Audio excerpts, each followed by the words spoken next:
Donato, faccio l'operatore olistico di mestiere e in questo diario di viaggio vi riporto delle esperienze e considerazioni che vengono dalla pratica olistica.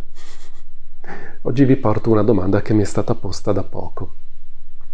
Una persona ha trovato in rete delle parole magiche, l'autore è ben noto, sono frasi in simil latino, mi fa guarda io le ho provate, mi sembra che qualcosa si muova.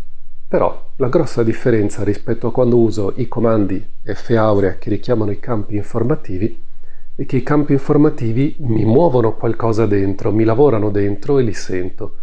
Qui non lo so, è qualcosa di esterno, è poco. Qual è la differenza? Questa è una gran bella domanda. Allora, bisogna aprire proprio una grossa parentesi. Torniamo un po' indietro. Avete presente quando si dice no, che lavoro con i cristalli? Prendi il cristallo e programmi il cristallo perché lavori per te. Ok? Bene. Questo è creare una forma pensiero, ovvero un'immagine interiore che tu proietti all'esterno e fai in modo di dargli potere nella materia affinché sia in grado di fare qualcosa. Quando trovate frasi, comandi, parole magiche, decreti, ok, sono questo, delle forme pensiero. Che cosa fanno queste forme pensiero? Fanno esattamente ciò che chi le ha create ha pensato e quindi dipende molto da chi le ha create, in che stato era, che consapevolezza aveva, eccetera.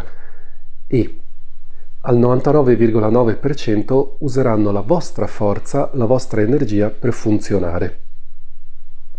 Ma nella maggior parte dei casi, dato che queste forme pensiero possono avere più livelli di forza, se sono mediamente, ok, se sono medie, sarete voi a sovrascriverle e a fargli fare quello che voi volete.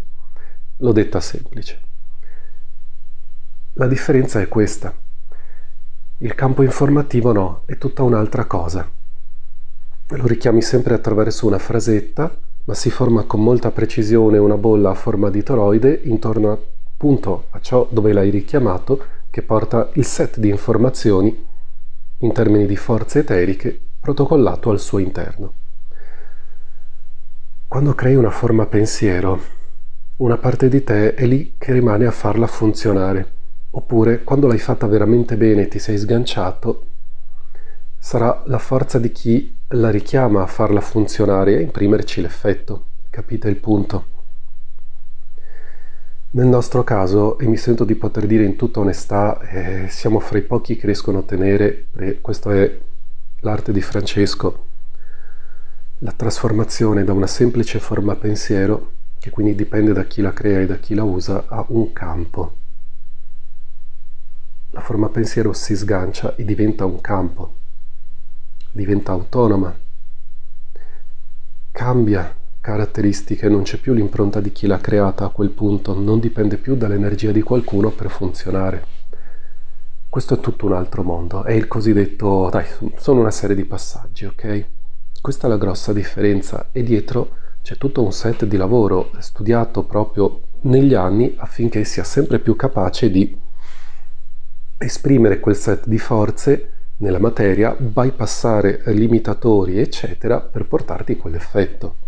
Questa è anche la controindicazione, perché se non ti aspetti che lavorino ti potrebbe scoperchiare anche cose che non sei pronto ad affrontare, ve lo dico col cuore, però a me interessa dare un risultato concreto e quindi i nostri campi lavorano in questo modo.